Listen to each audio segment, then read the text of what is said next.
welcome everyone to our AWD Knowledge Hub monthly webinar. My name is Hannah Ryu and it's a pleasure to have you all here. Today we have a very special guest, Coach Camila, who will share her inspiring journey and insights in artistic swimming and inclusion. Before we begin, I'd like to briefly introduce myself. I'm a member of the Youth and Junior USA Artistic Swimming national teams.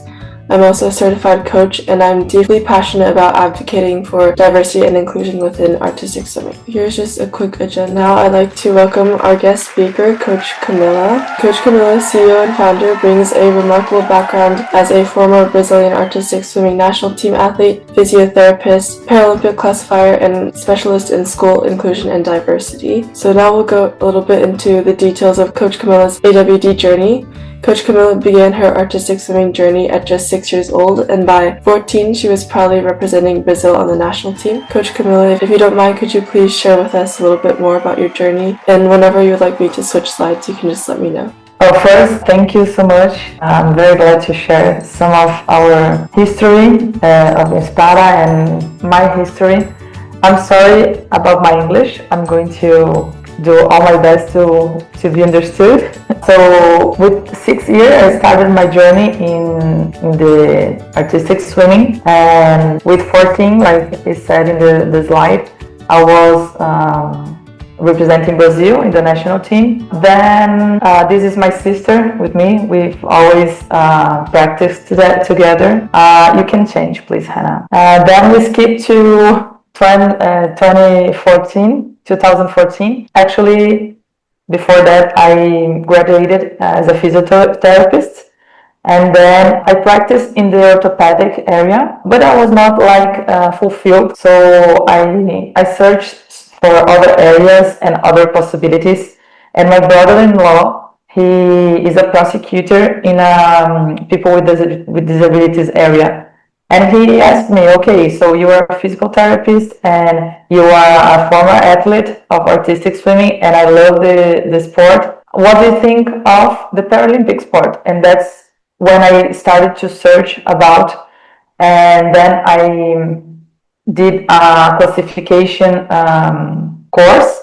So I began to practice the Paralympic Committee classification. In 2015, I went to Taiwan, where we had the first symposium with Julia, and I met Tina, I met Paloma, and some of people that we are meeting nowadays as well. And it was the first big step for me, because I was with, I named as a pilot project in an institution in Brazil, trying to start this team, this amateur team here in Brazil, because we didn't have it before that. When I saw the opportunity to be in Taiwan and to learn more and to know people, I was very happy and very glad for this opportunity.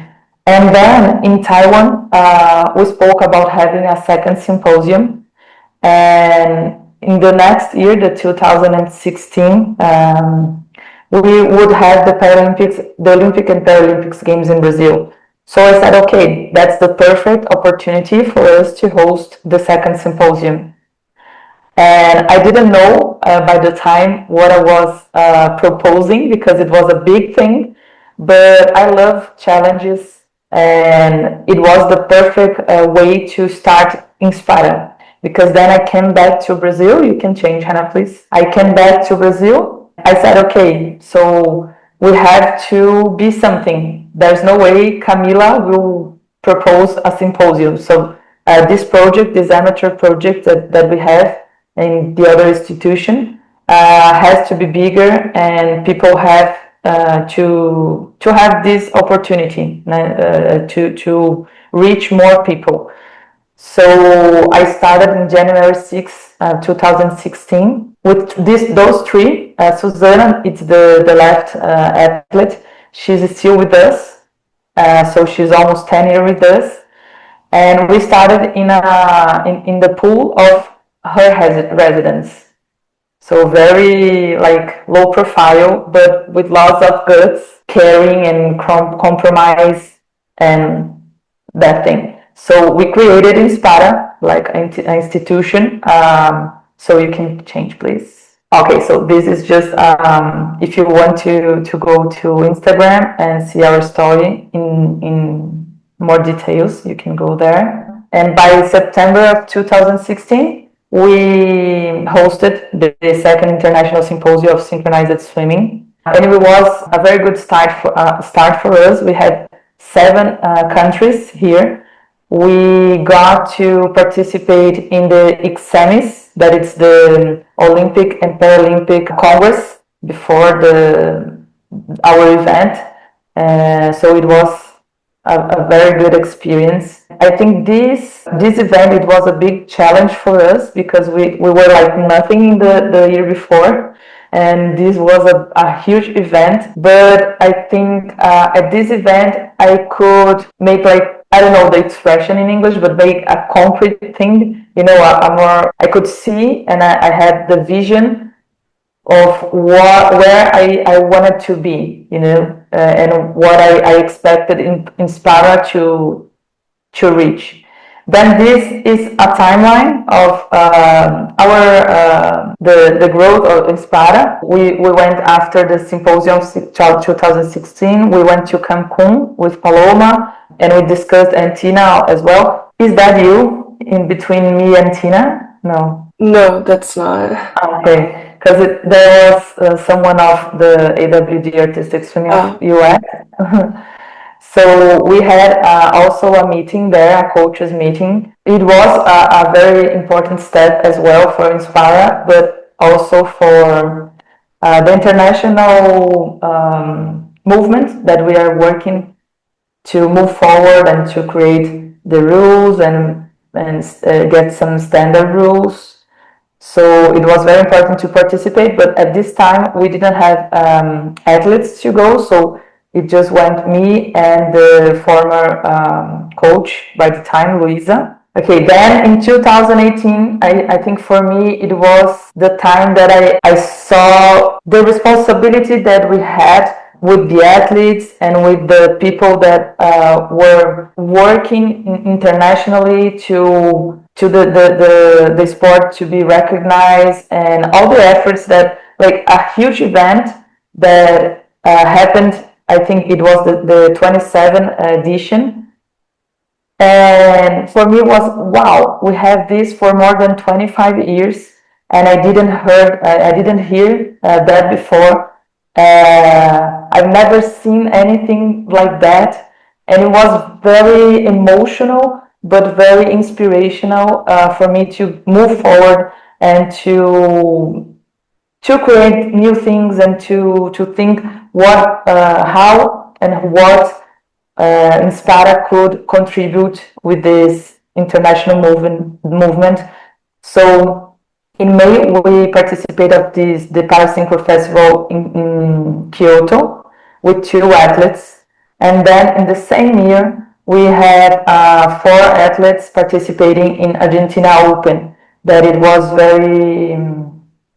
a very good experience as well. So it was a very strong year for us in terms of experience. Okay, you can change, please. Then we went to Cancun Open with 4 athletes as well in 2019. Okay, we can move.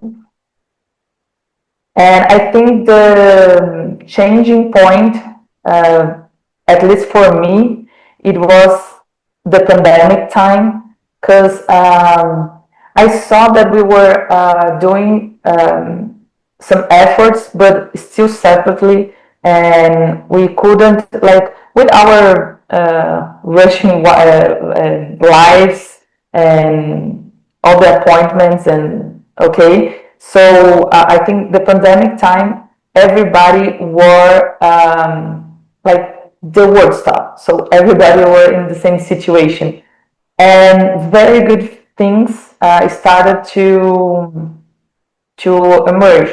So we did the first international training with many countries participating. We did the Pan American and the World Championship online. And I think it was a time that everybody got together once more, and I could see the power of this this connection, you know. Okay, you can change, please. So it was very important for us. Also in 21, after the pandemic, when the world stopped, in 21, when we returned, we started to another phase of Inspara. That here in Brazil, I don't know if it's if there's in other countries this law, but we have a law. They like companies, they can instead of paying taxes for the government, they can pay and like sponsor social projects. So it's a very strong way, and for us it's so good because like directly works that they can show the mark and get recognition. We are not so big to offer that, like in football or NBA or so. So this way, it's a very good way for us to fundraise and to have the structure to our athletes and to get bigger, you know. So we started this project, so we went to 11 athletes to 28 athletes in this project. So we start here, the PhD expanding AWD programs, because this way we had the opportunity to get bigger in a structure, like more coaches, more athletes, more structure, like they have uniforms, they have the suit for the presentation and everything else, and this allowed us to get bigger in other areas as well. So to get like to have more, I forgot the word, like capacity, but it's not capacity, but to study more and to trade more information with other areas and get bigger and bigger, and not just do artistic swimming anymore. We got bigger in terms of complexity as well of the project. So you can go forward, please. So this way we proposed another project that it was getting courses for professionals in São Paulo, the state, because we have the São Paulo city that it's our project, and the state, and we went to 5 different cities to I forgot not to learn to. If someone can help me in Portuguese, ensinar. Forgot the word. To teach. Oh my God. To teach the professional of physical education how to start a team, you know, because I think, I don't know if there you have the same problem, but here in Brazil we don't have professionals ready to start even in the conventional with non-disability teams, you know. So we offered that, and it was amazing because we had like 77 professionals in this first course, and after 11 years we had 22 new professionals ready to start their teams. So it was a huge thing that nobody has ever done in Brazil as well. So it was the first time. You can go forward, please. And then we started our event. So in 2023, it was the first edition, then the second edition in 2024. Now in 2025, we will have the third edition also a project in this law that is Lei Federal de Incentivo ao Esporte, the name of the law. And it was also a huge step because we didn't have any other event that all the athletes, the people that practice artistic swimming could participate. So this is the one and only event in Brazil that receive beginners, national teams, national athletes, or athletes with disabilities, and master, and all of that. And the main goal of this tournament, that is, we call it like a festival, it's like to have fun and to promote the sport and to people like enjoy, you know. And this was another thing that in our during the years it became more and more clear for us how we can how explore the opportunities for people to practice like in a pleasure way, you know. So it's always high performance and 6-7 hours training and 6 times a week. We don't have like I don't know if you have there or in any other countries that are here, but here in Brazil we can't practice like twice a week, 1 or 2 hours, and that's it, because I just enjoy to do that, like the swimming or any other sport, you know. So this is another thing that we are trying to think, how can we offer that? We don't got there yet, but I think this event already it's a big step, because like this third place here in the picture, it's an institution that we have here that offers swimming practices and for elders or for kids, and it's very accessible place. So it's not public, but it's more accessible than clubs or academies that are much expensive. So it's an opportunity for them to have a goal and to see something that can participate.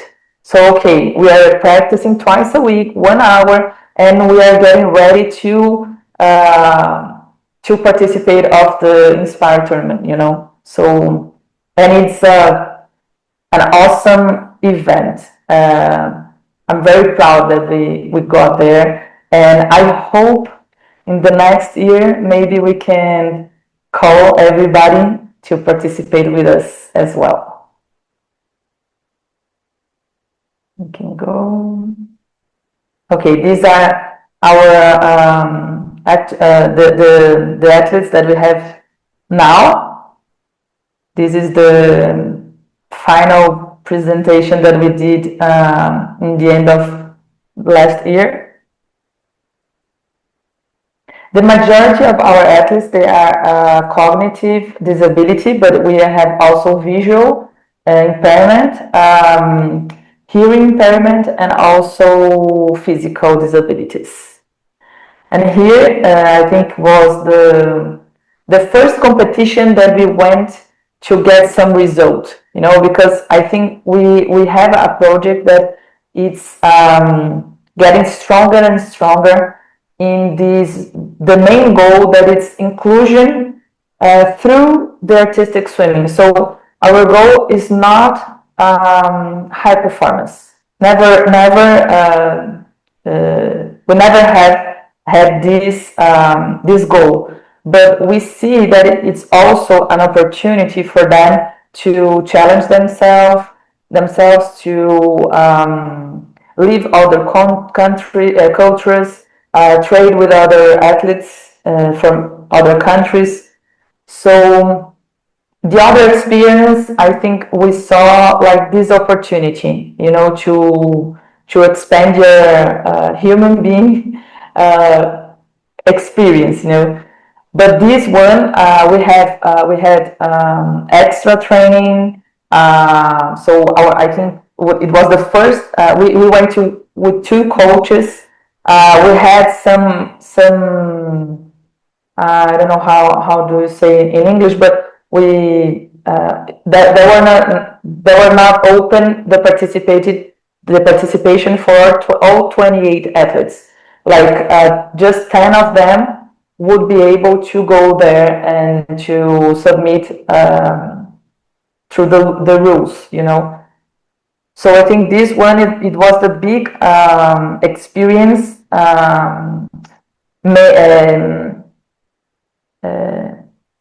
like searching for results.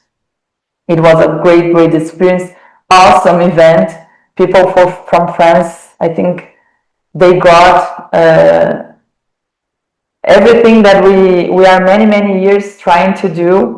And I think really it was the first event that at least we participate, that it was a very high level and very good event. And we had the opportunity as well to train with other coaches and regain the connection that we got lost, you know. So this was a very good experience. Yes. I think that's the video, right? Yeah, it's the video. Would you like me to play it, or I can? Yeah, I think because it's a bit long. I don't know. Maybe we can just share the link. Okay. And it also it's in Portuguese. Yeah. It's a very emotional video, and I love it. But so it's worth it to see it. But maybe we can go. Very amazing video. So I'll just share the link in chat for everyone, and then you can continue. Okay. So as I said, our main goal is the inclusion, and the artistic swimming. It's our tool, our main tool to get it there. So in this year, we also started to think what other activities we can offer them, because we saw we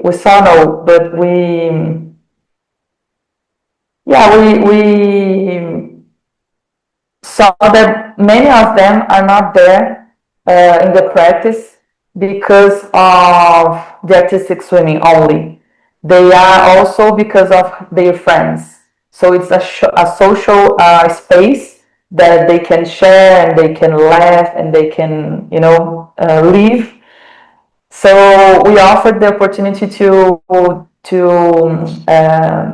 a camp, and we stayed a weekend with them from Friday to Sunday, and it was a very I can't even describe, because we got emotional. We learned lots of things, of personal things of them that we know that have some impact in their development in their artistic swimming. So we got to know them in a way so much profound, you know. So it was a very good experience that we want to repeat.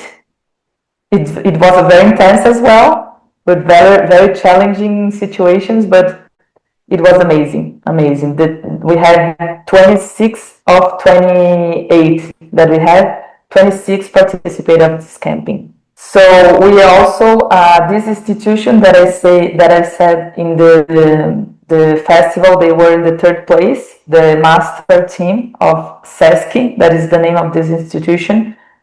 Last year and this year, we are running in so many units. They have lots and lots of units around Brazil, mostly in São Paulo state, and we also are getting they call us to go there in the unity to teach their professionals. so they can have the tool and the knowledge to share and to teach their students as well. So it was a very good for us. I think since 2016, we are trying to actually get in SESC, but we in a year we have one SESC, another week 2. So last year we went in 11 unities doing this teaching for the professionals, and this year we will already have 9 unities. So this is also a very important step, not only to Inspara, but for the sport to artistic swimming in Brazil, that, as I said before, we don't have it there. We don't have it here. Like, there are no professionals with the knowledge to start team, conventional or AWD, you know. Nice. Yes. Also, from 2003 until now, we expand our team, and we are not only coaches anymore.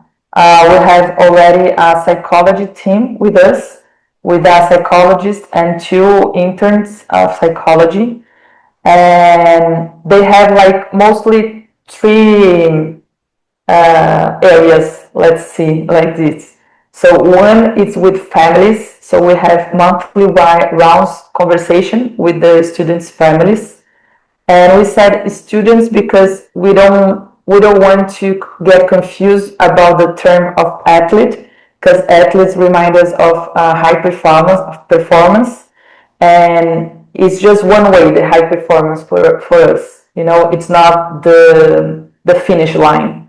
It's just one option. So our social and inclusion goals are much bigger, and we saw this how to say rede, like the connections in the families. They are so strong and getting stronger each month. So they can support, because my story can be your story, and how do you deal with that? So this changes, this exchange of experience, it's so rich, and we learn a lot of with them. So we have this area, the round conversation with the families.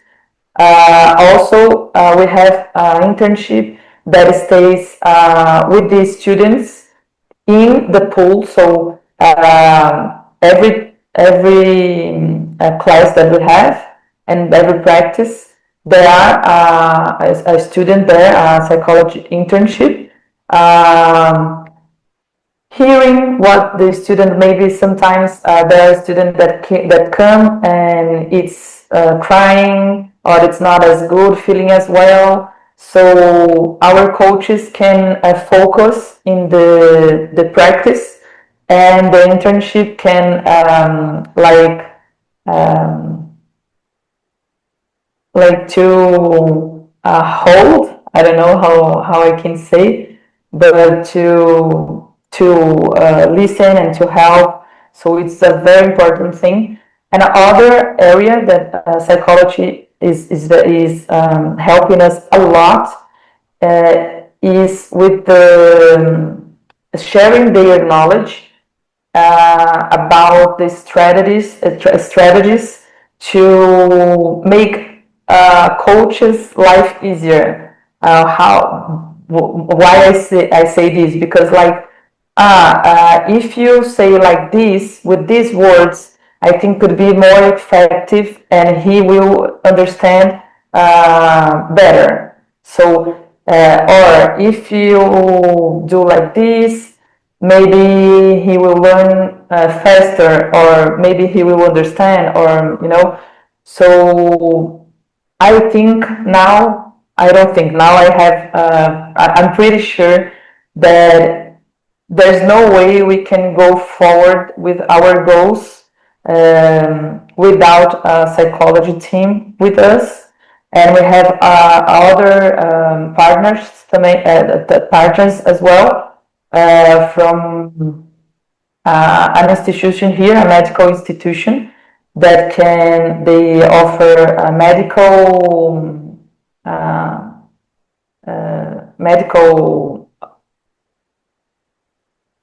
services and psychology services, and also nutrition services. So it's always it's multi-professional work. We are not, our goal it's not stop in the artistic swimming. It's just a way to get where we want to get. Okay. So these are some pictures of our practice. We practice in Centro Paralímpico. It's a very big structure of the Paralympic Committee. Amazing, and we don't pay anything. So they open for institution like us to practice their sport with no cost. So it's wonderful. It's a wonderful place. You can go, please. And we have boys and girls as well. Sometimes they have events happening in the pool, and they offer another space. So this is I don't know how do you say it? It's judo. I don't know how it's the name in. It's judo? No. Yeah. The name of the sport, the fight, like. Yeah, I think judo. Judo, yeah. So this is a space that we commonly use to make other dynamics. So this is the theater class that they can express themselves and learn more about it.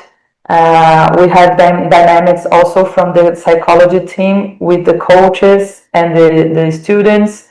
So we try to not to cancel any practice, because we see that these other proposal are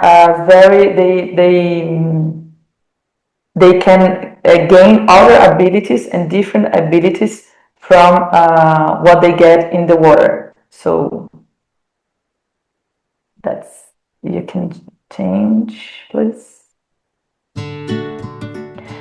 And I think to finish my, I could not finish without thanking the families that are representing here by some of them in the earth corner.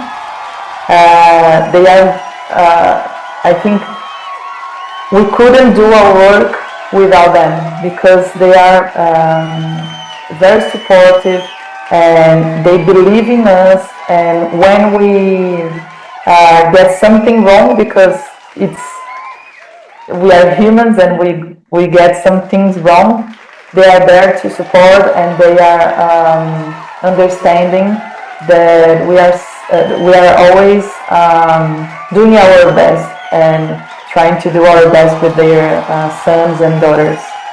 And also the team that is down there, this is Inspara team nowadays.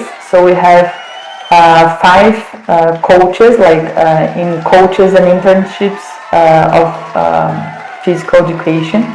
We have 3 people in psychology area, 3 people in Institute communication, and me as a president. So this is our team making all the best to get bigger and to contribute with the sport and with our students. That's it. Yeah, thank you so much for sharing your incredible journey and some stories and insights with us. I learned so much, and now I have even deeper appreciation for everything that you've accomplished. So now I'd love to open the floor up for questions. If you have a question, feel free to drop it in the chat or unmute yourself. And yeah, we already have 3 questions in the chat. The first one For the tournament you talked about, who were the participants? Only AWD or people without disabilities as well? Swimming clubs, only artistic swimmers? That was the first question that we received. Yeah, okay, Clara, thank you. I hope to meet you soon as well. So this tournament is allowed for anyone that practices. So from 6 years old to any year, we don't have the limit. So whoever can want to participate, that is a non-disability or a disabled person, it's open for everybody. So this is our main goal, because we want everybody to have the motivational thing to practice and to continue practicing, because when we are athletes, we stop when we start to study or when we start to work, because we have to be adults. So we don't have any other way to stay in the sport, So I think the main goal of this tournament is to open for everybody who wants to participate. You can be in a club and participate with a team, or you can inscribe yourself as solo. So you can go there and participate as Clara. There's no problem with that, because there's no federation involved. We have judges from federation. We pay them to go to our event, but it's the rules are adjusted, so everything is made for this event. Yes, thank you so much for your response. The next question was, how do you form yourself? Do you follow courses or a specific formation? And yes, I agree that the idea of monthly rounds with psychologists and parents is very incredible. It is. Yes, it is. Well, I made some courses, and I'm a physical therapist, and I have I don't know, you put the translation, Hannah, in the beginning. I don't know how do you call in English of the course that I made of inclusion. But yes, I'm a specialist in the inclusion education, but I'll be pretty honest, Clara. I really learned during the process, I think the courses are important and studying as well, but I think the practice and this exchange of experience and listen the families and listen the coaches and listen the team of psychology, I think it's very rich. I think the things that I've learned, I think it's with the way, it's living the way. Yeah, and then the last question was about funding. Can you explain a little bit more about how you found some on the national and regional scale? Yeah, so this that I spoke about, there is a law, it's federal. So the companies, they, instead of paying the taxes of the federal taxes, they can choose a project, a social project, to pay them instead. So this that we are now, it's federal. So we have another law that is regional, that is state, that it's another kind of tax that you can do the same way, but it's another kind of tax. We also have I think you have that in the US, I don't know if you have in France, but the Giving Tuesday, that it's a nationally known day that happens every first, I think this year will happen in December 3rd. I can try to find more information for you, but if you put in Google Giving Tuesday, I'm pretty sure it will give you some information, but it's because it's a word, it's an international day, and we use this day to propose things that are not, because in this project that are in these laws, we have to subscribe them, and we don't have many flexibility to insert any other thing that it's not there. So we subscribe in the year before, we fundraise, and in the next year we execute. So if anything change in this period, like in 1 year, 1 year and a half, we can't insert anymore. So this that we call direct verbs, direct fundraising, from Giving Tuesday, or even I don't know, events, lunch, or I don't know, something, some event that can give us a little bit more flexibility. Like in these units that I said, SESC, in the institution that we go teach the professionals, we gain money from that. So that's another thing that we can fundraise. When we have a competition, nowadays we can't pay for everybody. We just pay the coach expenses. But maybe in the future we can also think about something directly for this goal, you know. But nowadays I think it's pretty much the law and the Giving Tuesday and one another event that we make during the year. Yes, thank you so much for all the questions, and feel free to put any more that come up in the chat as well. Coach Camila, I had one question for you. You explained to us how you got started and what's happening right now with your organization, but I was wondering, what's your dream for the next 5 to 10 years of your work? Wow, big question. Because I really have big dreams, and I'm very lucky to have a team that embrace that with me, because sometimes I have crazy ideas, and that's why I have to thank them and their families, because there are some ideas that we know here in Brazil we don't have that like the sport in Brazil is very difficult in so many ways. We're getting better in but we're getting more and more bigger. But I think I really hope that we can have more students in Inspara, that we can reach. Like we have 2 more projects ready to start in the middle of the year, with another 2 places. So we have one place now, and we already have 2 other places ready to start.